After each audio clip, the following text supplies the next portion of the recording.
Bonjour, bonsoir tout bel moun mwen yo. Jodi a mwen pote yon ti video pou montrer nou koman kaban bébé range.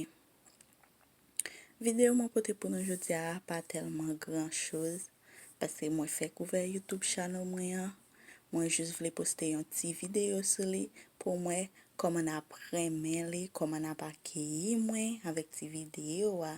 Mwen pote yon ti video pour nou qui jan mwen range kaban bébé. Si nous pensez kaban bébé a belle, jan mwen range li an, pa oublier quitter un commentaire pour faire me connaître est-ce que ou remen jan mwen range kaban bébé a. Si vidéo ça c'est tout pour aujourd'hui hein, c'est pour montrer ou qui jan mwen range kaban petit mwen. Sou remen len yo qui sou kaban nan, fait me connaître, écrit dans commentaire pour faire me connaître est-ce que ou remen li ou bien ou pas remen comment kaban nan range ya.